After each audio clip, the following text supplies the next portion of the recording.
Hello साथीहरु, programming च्यानलद्वारा प्रस्तुत गरेको नयाँ भिडियोमा तपाईहरुलाई फेरि पनि स्वागत छ। र आज चाहिँ हाम्रो सी प्रोग्रामिङको भिडियो नम्बर 3 रहेको छ।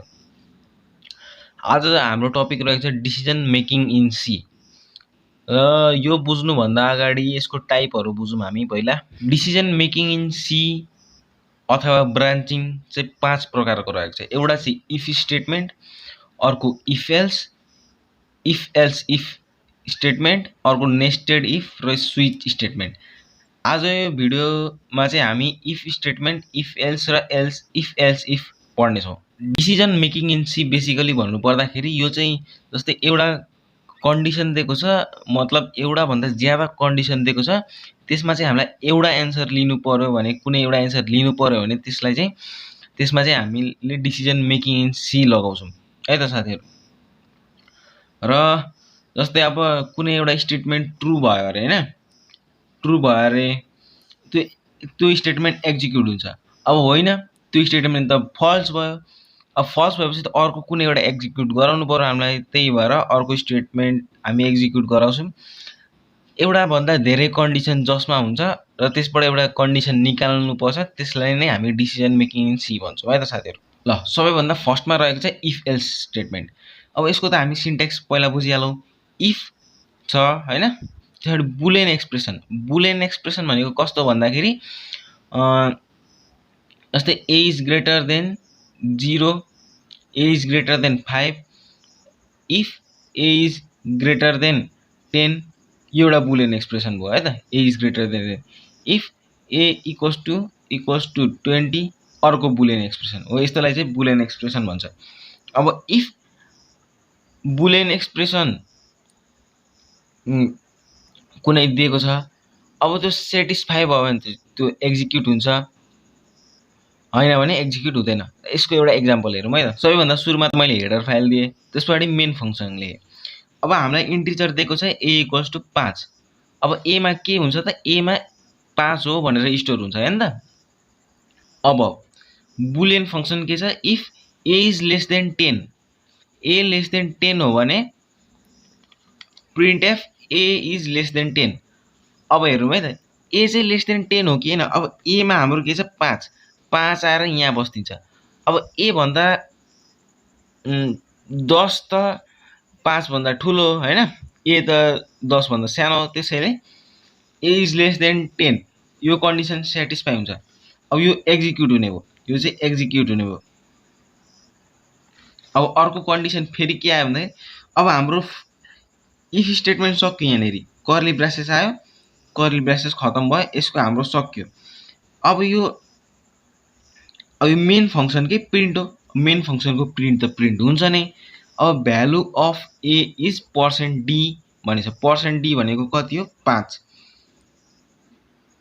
कमा a भनेको यसको लागि हो, a को लागि a को भ्यालु यहाँ आएर बस्दिन्छ 5 भनेर त्यो भनेको। ल, अनि रिटर्न 0 अनि कर्ली ब्रासेस। अब यहाँ मेन कुरो बुझ्नु परेको के हो त भन्दाखेरि, इफ स्टेटमेन्ट हाम्रो यतिमा सकिन्छ, यहाँ कर्ली ब्रासेस सम्ममा सकिन्छ।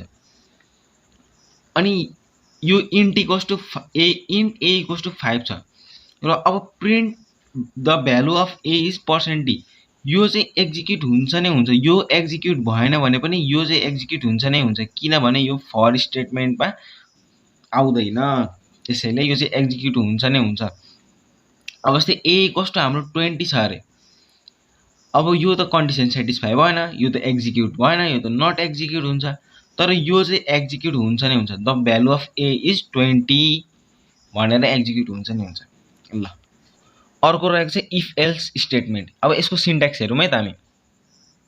If Boolean expression curly braces, अब बुलियन एक्सप्रेसन सेटिस्फाई भयो भने, ट्रू भयो भने यो एक्जिक्युट हुन्छ।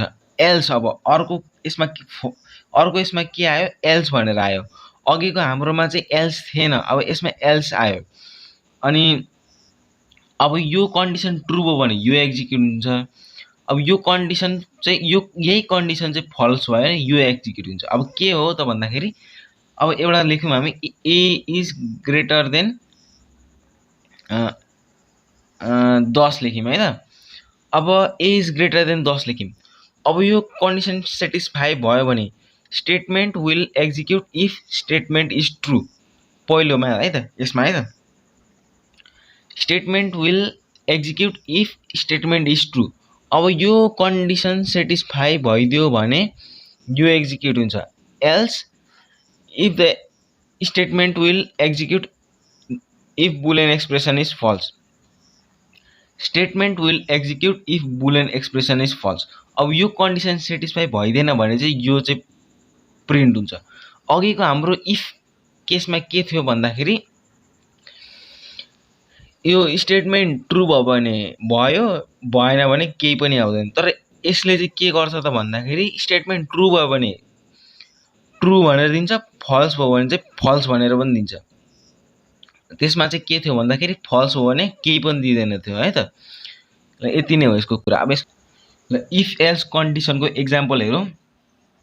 यो कुराहरू त बुझिहाल्ने कुरा हो। इन्ट a इक्वल्स टु 200 भनेको छ।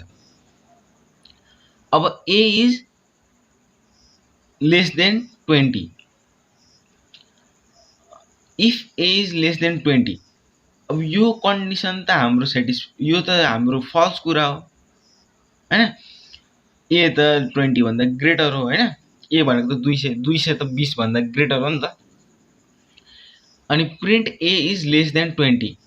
अब a चाहिँ 20 भन्दा कम्ती हो भनेर प्रिन्ट गर भनौँ। अब यो त हाम्रो फल्स हो। अब यो त एक्जिक्युट हुँदैन। यो एक्जिक्युट हुँदैन। अनि अब अर्को एल्स कन्डिसन के छ? a is not less than 20। a is not less than 20 भनेको चाहिँ a चाहिँ 20 भन्दा कम्ती होइन, 200 चाहिँ 20 भन्दा कम्ती होइन भनेर आयो नि त। भनेपछि अब यो चाहिँ एक्जिक्युट हुन्छ। Return 0 curly braces close. अब यो त बुझिहालिन्छ हैन।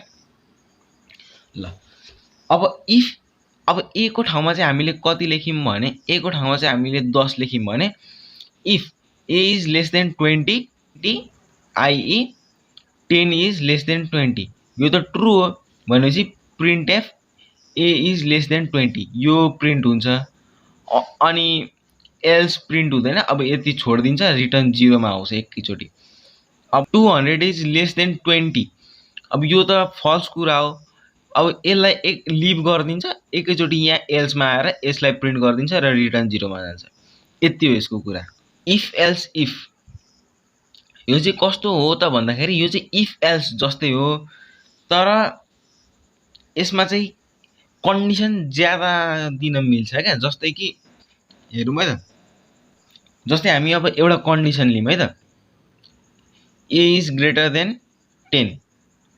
अथवा यसो गरौँ न, a equals to int a equals to 10 छ अरे। अनि a अब इफमा के आयो त भन्दाखेरि a इक्वल्स टु 20 आइदियो अरे। अब स्टेटमेन्ट एक्जिक्युट हुँदैन। Statement will execute if Boolean expression is true भनेर भनेको छ यहाँनिर हैन। अब हाम्रो स्टेटमेन्ट त ट्रू भएन, त्यही भएर यसलाई लिभ गरिदिन्छ, जान्छ एल्स इफमा। अब एल्स इफमा पनि अर्कै एउटा कन्डिसन छ। एल्स इफमा पनि कन्डिसन नम्बर 2 आउँछ। अब हामीले यसमा के गरेको थियौँ भने सुरुको कन्डिसन के गरेको थियौँ भने a इक्वल्स टु 20 लगाएको थियौँ हैन। अब यसमा अर्को कन्डिसन आउँछ इफ a इक्वल्स टु 30 आउँछ। अब हामीले त a को भ्यालु 10 लिएको थियौँ। अब यो पनि मिलेन। अनि statement will execute if Boolean expression 2 is true. अब यो ट्रू भएन, अब यो पनि एक्जिक्युट हुँदैन। अब चाहिँ दुईटै स्टेटमेन्ट हाम्रो गलत भयो। अब के हुन्छ भन्दाखेरि एल्समा जान्छ statement if both expression is falls. अब चाहिँ यो एकैचोटि अब यो प्रिन्ट भइदिन्छ, यहाँको भित्रको चाहिँ प्रिन्ट भइदिन्छ। यसको एक्जाम्पल हेरौँ। अब इन्टिजर a चाहिँ हामीले 200 लिएको छौँ। अब इफ a इक्वल्स टु दुईटा चाहिँ किन लिएको हो त भन्दाखेरि यो चाहिँ कम्पेयर गर्नको लागि हामीले इक्वल्स टु चाहिँ दुईटा लिनुपर्छ है त साथीहरु। If a equals to 100 print value of a is 100। अब हाम्रो a त 200 छ। a 200 त 100 को बराबर हुँदैन। यसलाई लिभ गरिदिन्छु, तल जान्छ। एल्स इफ मा गयो। अब ए इक्वल्स टु 150। अब ए त 200 छ, 150 र 200 त बराबर होइन, यसलाई पनि लिप गरिदिन्छ, तल जान्छ।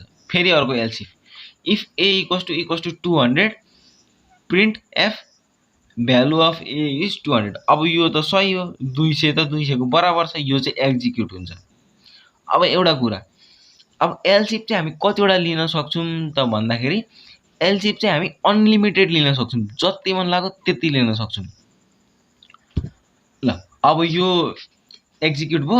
अब यसलाई स्किप गरिदिन्छ, else print f none of the value is matching भन्ने यसलाई स्किप गरिदिन्छ र रिटर्न 0 मा जान्छ डाइरेक्ट। अब होइन, यहाँ चाहिँ 300 थियो भने के हुन्छ त, 300 थियो भने चाहिँ यो पनि एक्जिक्युट हुँदैन, किनभने 200 र 300 त बराबर होइन, यसलाई पनि लिप गरिदिन्थ्यो, तल जान्थ्यो, अनि एल्सलाई प्रिन्ट गरिदिन्थ्यो, एल्स भित्र जे थियो त्यसलाई प्रिन्ट गरिदिन्थ्यो, रिटर्नमा जान्थ्यो। अनि ल साथीहरू, आजलाई चाहिँ यति नै होइन। अब भिडियो मन पर्यो भने चाहिँ सब्सक्राइब गरिदिनु होला, लाइक पनि गरिदिनु होला होइन, सेयर पनि गरिदिनु होला। र अब नेस्टेड इफ र स्विच स्टेटमेन्ट रहेको छ, यो चाहिँ अब अर्को भिडियोमा हामी हेर्नेछौँ होइन, किनभने भिडियो त धेरै लामो भइहाल्छ होइन। ल साथीहरू, राम्रोसँग बस्नु, स्टे सेफ। मन पर्यो भने सब्सक्राइब गरिदिनु। Thank you.